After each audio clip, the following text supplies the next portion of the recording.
On the morning of February 20th, 1943, Lieutenant Don Story and his crew aboard the B-24D Liberator, nicknamed Blonde Bomber II, lifted off from their base in North Africa. Their target was Naples. The mission was routine, one of hundreds being flown as the Allied bombing campaign slowly tightened its grip around Fortress Europe. But routine missions in 1943 had a way of becoming catastrophic without warning. The B-24D they flew that morning represented the first true mass-production variant of the Liberator family. It weighed nearly 60,000 pounds at takeoff, powered by 4 Pratt & Whitney R-183043 twin Wasp engines, each generating 1,200 horsepower through turbo superchargers that allowed the bomber to operate effectively at 25,000 feet. The aircraft carried a crew of 10 men, each with a specific role in the complex choreography of high-altitude bombing. The pilot and co-pilot sat side by side in the well-glazed cockpit. The bombardier and navigator occupied the greenhouse nose, surrounded by dozens of plexiglass panels that offered excellent visibility, but no protection. The radio operator sat behind the pilots. The flight engineer manned the dorsal turret, and the gunners, 4 of them, distributed themselves throughout the fuselage in positions that would soon become legendary for their lethal effectiveness. Over the target, German flak batteries opened fire with methodical precision. The sky filled with black puffs of explosive fury, each one capable of tearing a bomber apart. Blonde Bomber II took several direct hits. The massive aircraft shuddered as shrapnel ripped through aluminum skin. One engine died, then another. Fuel streamed from punctured tanks. The hydraulic systems failed. Lieutenant Story fought the controls as the crippled bomber began losing altitude. If you're enjoying this deep dive into the story, hit the subscribe button and let us know in the comments from where in the world you are watching from today. Story's options narrowed with every passing second. Malta was too far. North Africa was impossible. The Mediterranean stretched below them, cold and unforgiving. Then, through the smoke and confusion, Story spotted an airfield on the southern tip of Sicily. Pacino. What he did not know, what he could not have known in that moment of desperate calculation, was that Pacino was in enemy hands. The airfield was Italian. The B-24 came down hard, wheels up, sliding across the dirt runway in a storm of dust and torn metal. When the bomber finally ground to a halt, Story and his 9-man crew scrambled out, hands raised. Their war was over. But for the Axis powers, a far more significant war had just begun. Within hours, Italian soldiers and Regia Aeronautica ground crews swarmed the downed aircraft. What they found was extraordinary. Unlike the wreckage typically recovered from crashed bombers, Blonde Bomber II was nearly intact. The fuselage was scarred with flak damage, the engines were wrecked, and the landing had torn away much of the undercarriage. But the aircraft's fundamental structure, its weapons systems, and most critically, its design philosophy, were all available for study. The Italians understood immediately what they had. This was not simply another bomber. This was the first complete B-24 Liberator to fall into Axis hands. It was an intelligence windfall beyond measure. Italian engineers began their examination within days. They photographed every system, documented every component, and meticulously measured every dimension. They studied the innovative Davis wing, noting its unusual high aspect ratio and thin profile. They examined the twin bomb bay configuration, each bay capable of holding the same bomb load as a B-17 single bay. They analyzed the complex arrangement of defensive turrets, the self-sealing fuel tanks, and the oxygen distribution system. They measured the skin of thickness, documented the rivet patterns, and studied the electrical systems. But what truly captured their attention, what sent chills through the spines of Italian Air Force Command, was the sheer volume of defensive firepower this single aircraft could bring to bear. 10 Browning M2 50 caliber heavy machine guns. 10. To put this in perspective, a typical Italian bomber of the period, the Piaggio P-108, carried perhaps 4 or 5 machine guns of various calibers for defense. The German Heinkel He 111, one of the Luftwaffe's primary bombers, mounted up to 7 machine guns, most of them the lighter 7.92mm caliber. The B-24 carried 10 weapons, all of them 50 caliber, all of them positioned to create overlapping fields of fire. Each weapon capable of firing 850 rounds per minute, each round carrying 3 times the kinetic energy of standard rifle caliber ammunition. Each gun positioned to create overlapping fields of fire that covered nearly every angle of attack. The mathematics were staggering. In sustained fire, a single B-24 could throw 140 heavy machine gun bullets into the surrounding airspace every second. The Italian test pilots who flew Blonde Bomber II during its brief stay at Guidonia reported that the aircraft handled well, surprisingly docile for such a large machine, but they also recognized the limitations of their testing program. Italy lacked the sophisticated facilities, the instrumentation, and frankly, the technical expertise to fully exploit this intelligence prize. The bomber needed to be evaluated in combat scenarios, tested against fighters, analyzed by pilots who understood the evolving dynamics of the air war over Europe. But the Italians also recognized that they lacked the technical infrastructure and testing facilities to fully exploit this prize.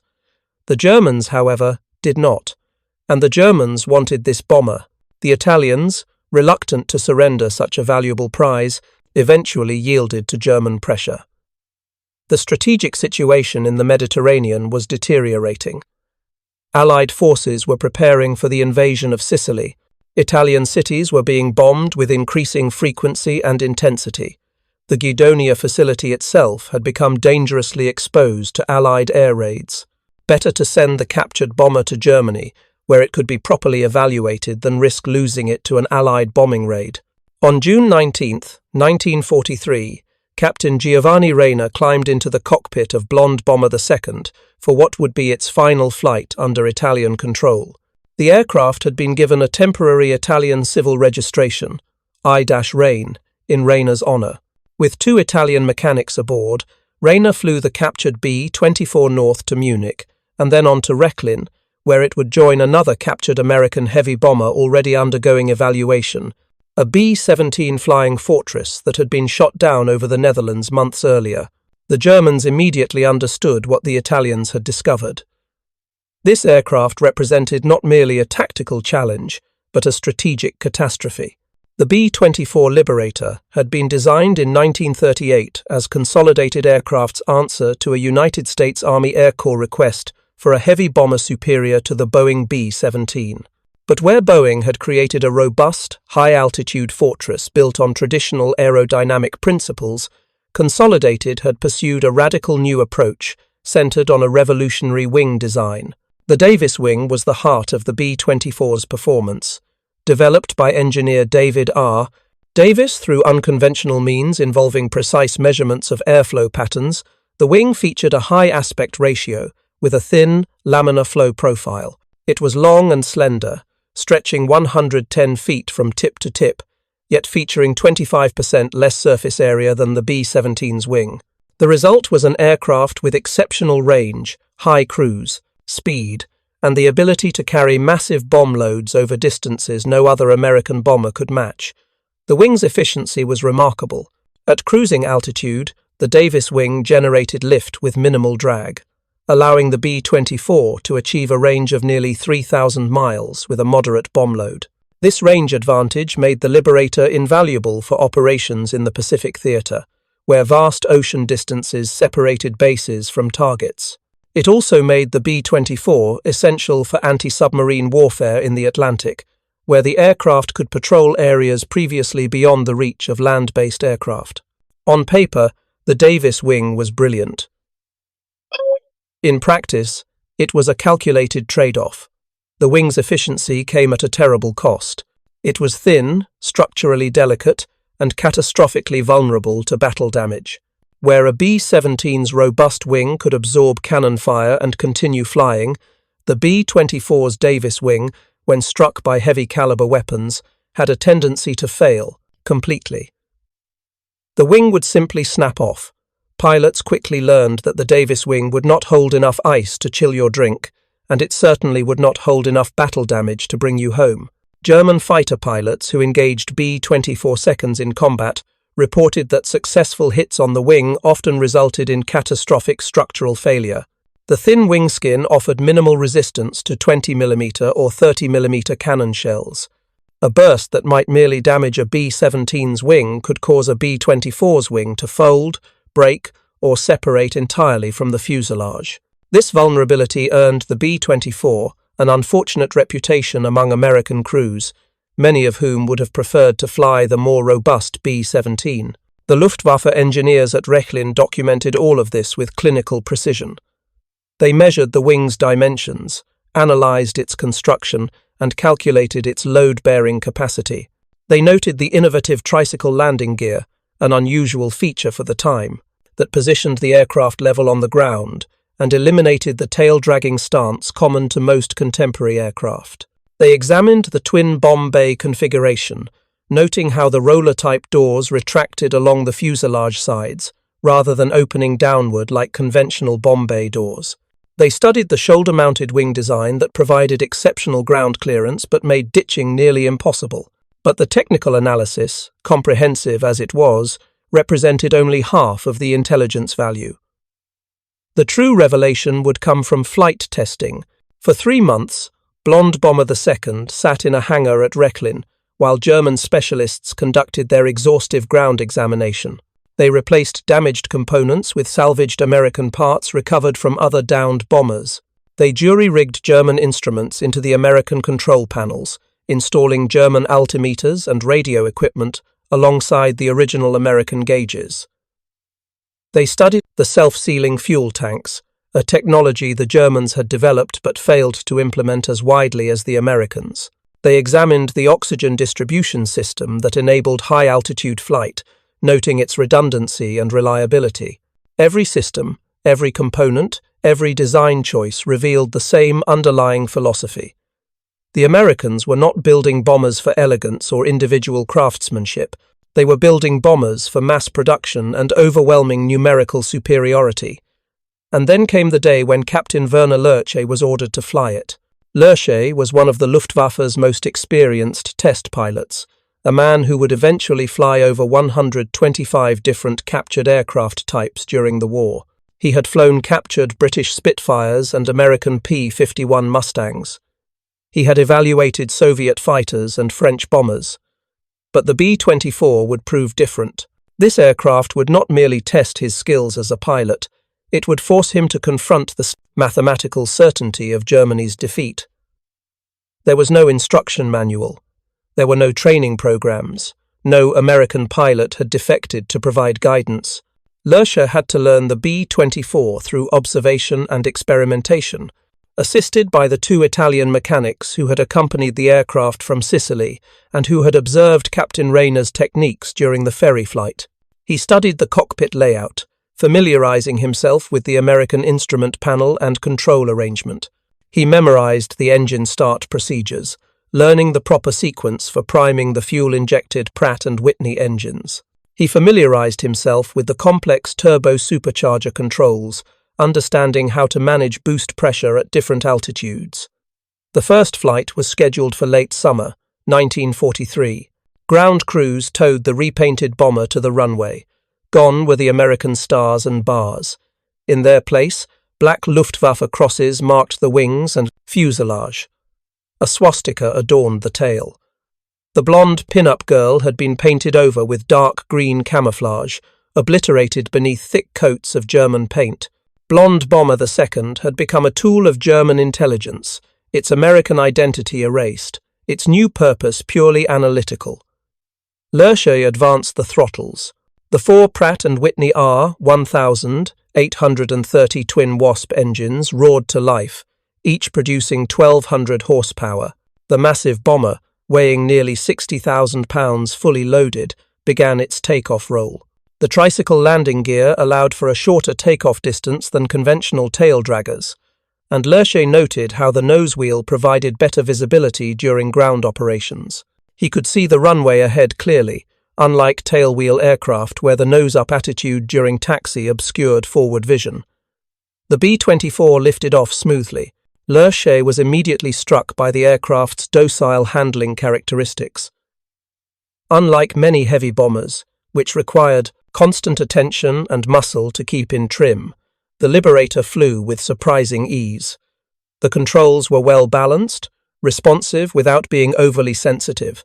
The engines ran smoothly, their sound a deep, steady rumble rather than the harsh rasp of some German radial engines. The aircraft exhibited good stability in all axes, requiring minimal input to maintain level flight. But it was during simulated combat maneuvers that Lerche began to understand the true nature of what he was flying. He deliberately shut down 2 engines on one side, simulating catastrophic battle damage of the sort that would typically send a bomber into an uncontrollable spin. The B-24 continued flying. It handled sluggishly, certainly, banking slightly toward the dead engines, but it remained controllable. With careful attention to rudder trim and power management on the operating engines, Lerche found he could maintain altitude and even execute gentle turns. This explained the American bomber's legendary ability to absorb damage and limp home. The aircraft had been designed from the beginning with redundancy and survivability in mind. Lerche conducted multiple test flights over the following weeks. He explored the B-24's flight envelope, testing its stall characteristics at various configurations and weights. He evaluated its formation flying qualities, noting how the aircraft maintained position with reasonable ease despite its size. He assessed its vulnerability to various attack profiles, flying defensive maneuvers while German fighter pilots in Bf-109s and Fw-190s simulated attacks. But the most devastating findings would come not from Lerche's piloting, but from the defensive armament tests. The Luftwaffe established a comprehensive evaluation program. German fighter pilots flew simulated attacks against the captured B-24, while camera aircraft filmed the engagements from multiple angles. The goal was to develop tactics that would allow Luftwaffe fighters to effectively engage the American bomber formations that were beginning to appear over German skies in ever-increasing numbers. Ground-based observers tracked the engagements, noting approach angles, closure rates, firing windows, and breakaway points. What they discovered was a nightmare. If you find this story engaging, please take a moment to subscribe and enable notifications. It helps us continue producing in-depth content like this. The B-24's defensive armament represented a quantum leap in bomber protection. The aircraft mounted 10 50 caliber Browning heavy machine guns distributed across 4 powered turrets and 2 waist gun positions. But it was not merely the number of guns that made the B-24 so formidable. It was their positioning, their fields of fire, and the devastating effectiveness of the 50 caliber cartridge itself. The Browning M2 50 caliber machine gun was not a defensive weapon in the traditional sense. It was a purpose-built killing machine. Each round measured 5.5 inches long and weighed approximately 1.8 ounces. The cartridge contained a precisely measured powder charge that, when ignited, accelerated the bullet to 2,900 feet per second as it left the barrel. At that velocity, the bullet carried enormous kinetic energy, nearly 13,000 foot-pounds at the muzzle, more than 3 times the energy of the standard German 7.92 mm rifle round, and significantly more than even the German 13 mm heavy machine gun. At ranges exceeding 600 yards, distances where lighter caliber weapons lost effectiveness, a single 50 caliber round could penetrate armor plate, destroy engines, shatter cockpit canopies, and kill pilots. The bullet's trajectory remained relatively flat at combat ranges, making accurate shooting more achievable. The weapon's rate of fire, 850 rounds per minute in practice, meant that even short bursts placed multiple rounds on target, and the B-24 carried 10 more of them. The nose turret, introduced on the B-24H variant, housed 2 50 caliber guns in an Emerson A-15 powered turret. This turret could traverse 180 degrees horizontally and elevate through a wide arc, covering the entire forward hemisphere and eliminating the vulnerability to frontal attacks that had plagued earlier B-24D models, like Blonde Bomber II. The bombardier controlled this turret through a computing gun sight, that automatically calculated lead angles based on target range and relative motion. When German fighters attempted head-on attacks, they faced two 50 caliber guns firing directly into their approach path. The dorsal turret, mounted just aft of the cockpit on a slightly raised position, provided coverage of the upper hemisphere with two more 50 caliber guns. The flight engineer typically manned this position, giving him a panoramic view of approaching fighters while maintaining line of sight to his instruments and engine gauges. The turret could rotate 360 degrees and had sufficient elevation to engage fighters approaching from almost any angle above the horizontal plane. And finally, two waist gunners, positioned in staggered locations along the fuselage sides rather than directly across from each other, added four more 50 caliber guns to cover beam attacks from either side. The staggered positioning allowed the gunners to move without interfering with each other, a lesson learned from earlier combat experience where waist gunners positioned directly opposite each other would collide when swinging their weapons. The Luftwaffe test pilots at Rechlin conducted countless simulated attack runs in Bf-109 seconds and Fw-190 seconds against the captured B-24. Combat cameramen filmed every engagement from chase planes. The results were analyzed frame by frame, quantified, and compiled into tactical reports that would be distributed to every fighter squadron on the Western Front. The conclusions were unanimous and devastating. Rear attacks, the traditional German approach dating back to the early days of air combat, exposed the attacking fighter to at least 4 heavy machine guns, concentrating fire along a predictable intercept path. The tail gunner and the dorsal turret gunner could both engage targets approaching from 6 o'clock, and depending on the angle, one or both waist gunners might also bring their weapons to bear. The closing speed of approximately 150 to 200 miles per hour differential gave the German pilot perhaps 3 to 5 seconds to fire before breaking away to avoid collision with the bomber's massive tail assembly. During those 3 to 5 seconds, the B-24's gunners poured hundreds of 50 caliber rounds into the air, creating a cone of fire the fighter had to penetrate.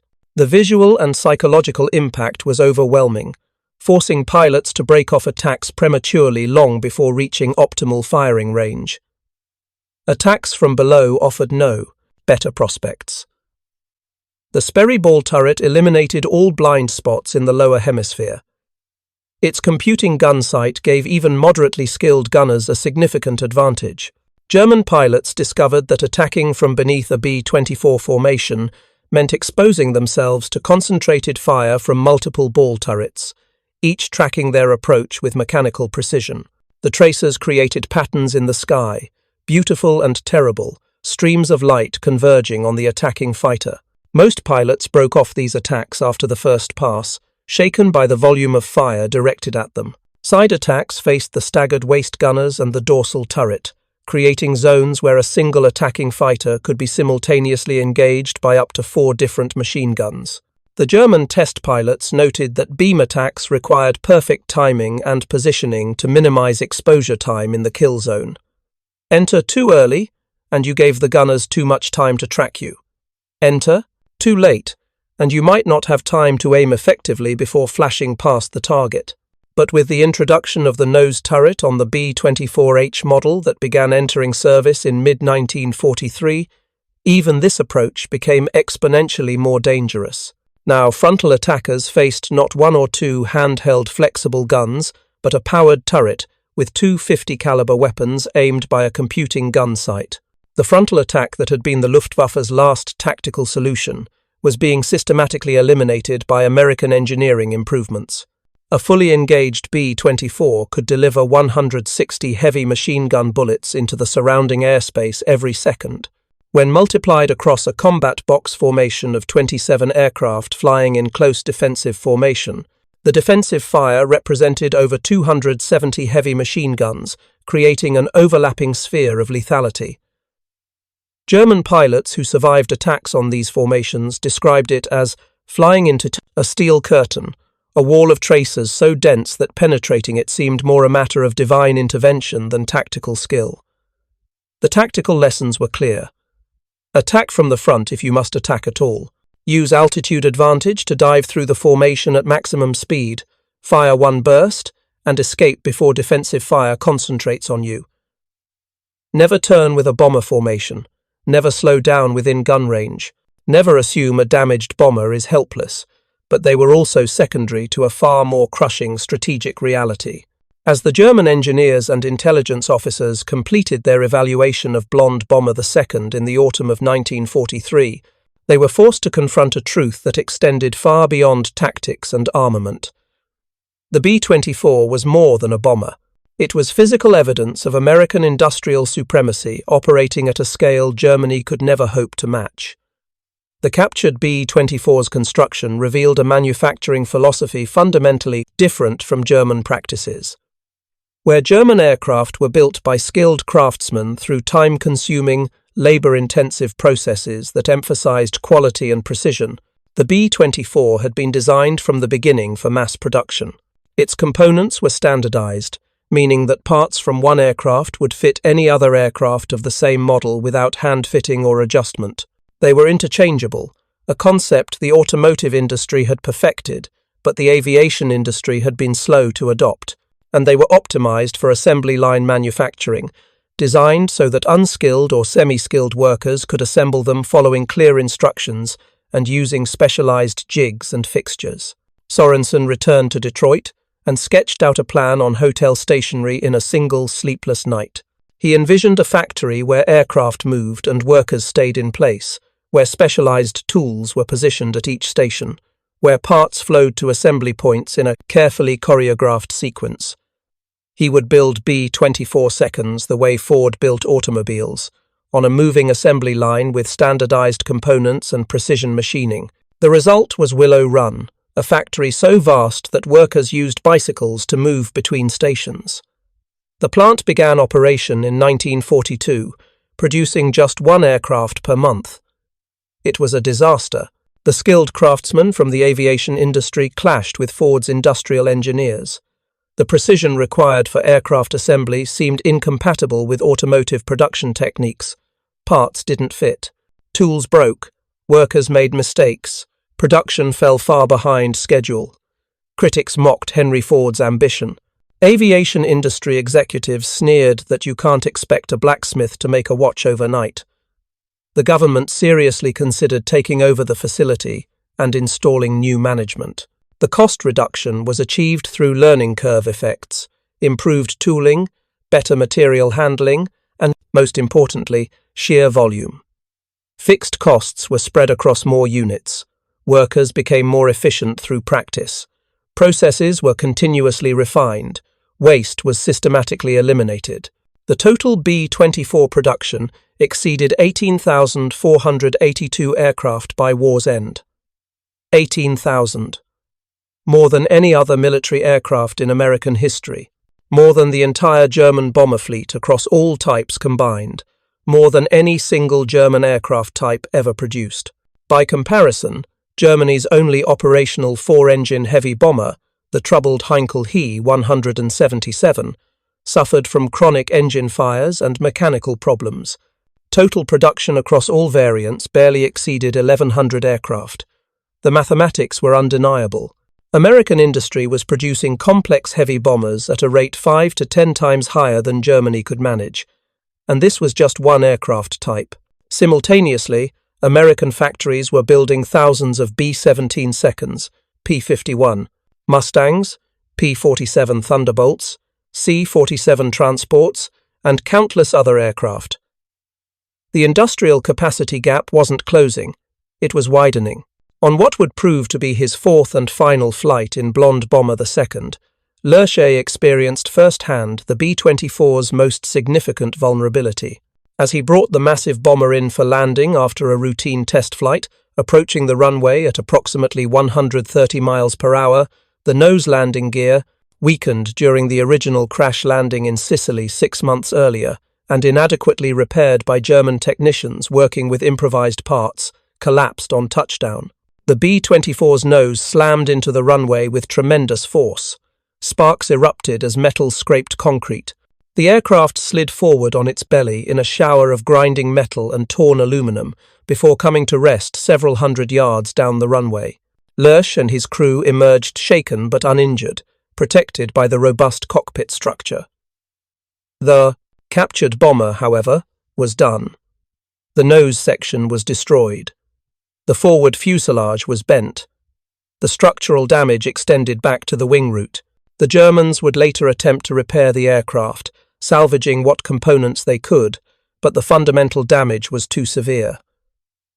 The B-24 would never fly again. The nose landing gear issue would prove to be a chronic problem with captured B-24 seconds. The tricycle configuration, while offering advantages during normal operations, made the aircraft particularly vulnerable to damage during rough landings or operations from unprepared fields. German attempts to operate captured B-24 seconds from grass fields often ended in landing gear failures.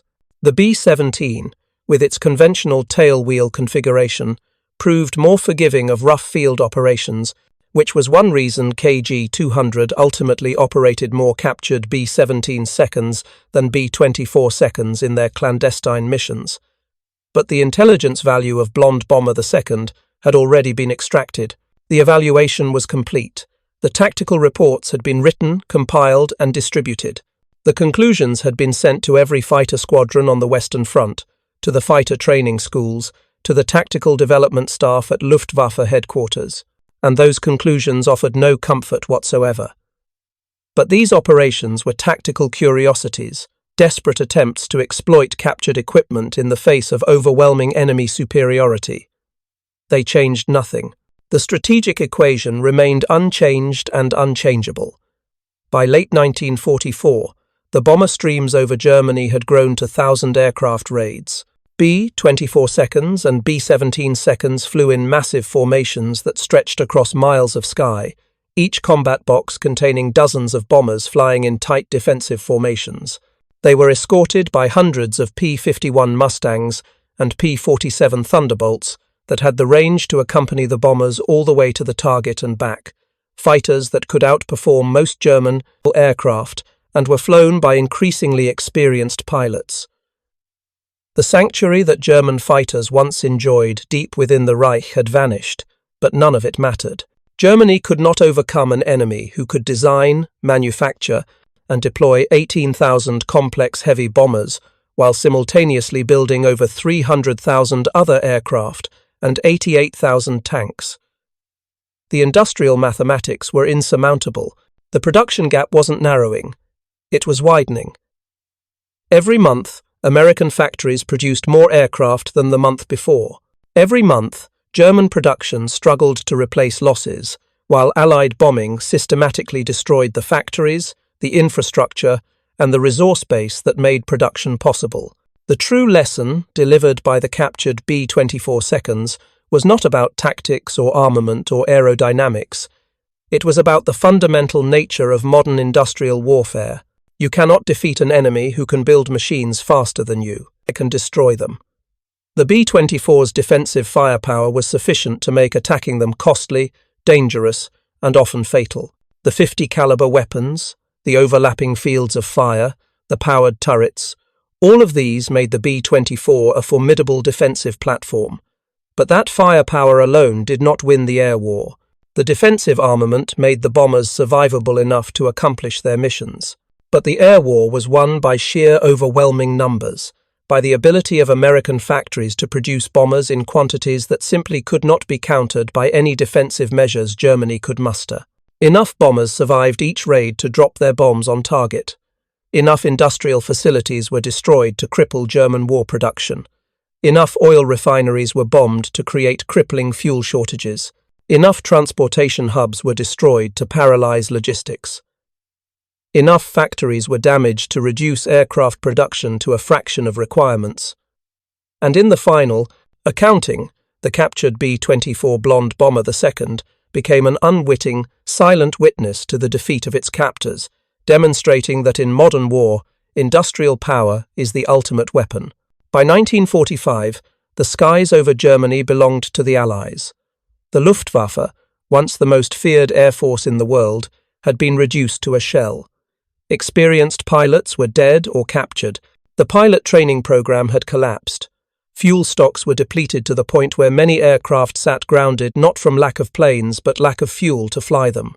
Aircraft production had collapsed under the weight of Allied bombing and resource shortages.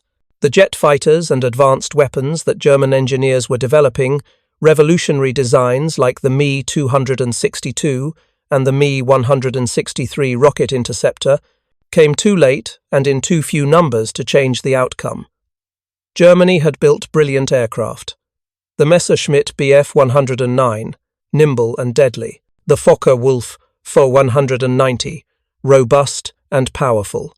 The Junkers Ju-88, versatile and effective. Each was a masterpiece of engineering, built by skilled craftsmen who took pride in their work, who measured twice and cut once, who hand-fitted components until everything worked perfectly. But masterpieces take time to build, and time was the one resource Germany did not have.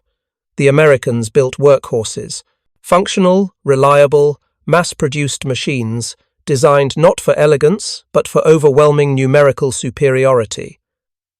The B-24 was never as beloved as the B-17. Crews called it the flying coffin due to its vulnerability to battle damage.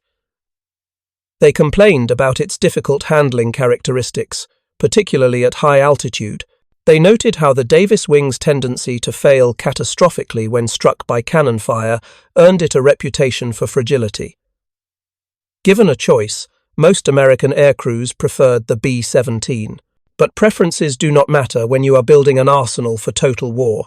What matters is production capacity, delivery, schedules, and the ability to sustain losses while maintaining operational effectiveness. The B-24 excelled at all of these. It could be built quickly, in vast numbers, using standardized components and assembly line techniques perfected by the automotive industry. The B-24 did its job. It carried heavier bomb loads farther than the B-17. It served in every theater of the war. It sank U-boats in the Atlantic, closing the mid-Atlantic gap where submarines had once operated with impunity. It bombed oil refineries in Ploesti in one of the war's most daring low-level attacks. It supported ground forces throughout the Pacific Island campaigns. It flew supplies over the Himalayas into China, along routes so dangerous they earned the nickname the Hump. It conducted maritime patrol missions, reconnaissance flights, and transport operations. And at the end of production in 1945, over 18,482 had been built, more than any other military aircraft in American history. The captured B-24 seconds gave the Luftwaffe every tactical insight they could possibly need. The evaluation reports from Rechlin documented the blind spots, though there were precious few. They identified the vulnerable systems, particularly the Davis wing. They detailed the optimal attack profiles. German fighter pilots knew exactly where to aim, exactly when to fire, exactly how to maximize their chances of survival while engaging these bombers. But knowledge without resources is meaningless. All the tactical intelligence in the world could not change the strategic reality. The tactics developed at Rechlin were sound. They gave German fighter pilots the best possible chance of success, but best possible was not good enough. The bomber formations kept coming. The production numbers kept climbing. The industrial advantage kept widening. No amount of tactical skill could overcome strategic industrial imbalance. The nose wheel failure that ended Werner Lerche's flight in Blonde Bomber II was, in retrospect, a fitting metaphor for Germany's entire war effort. They had captured the enemy's weapon. They had studied it exhaustively, understanding its strengths and weaknesses with engineering precision. They had developed effective tactics. They had trained their pilots well. And still they lost, because the weapon itself was never the point. The weapon was merely the visible manifestation of an industrial system that Germany could never match, never counter, never overcome.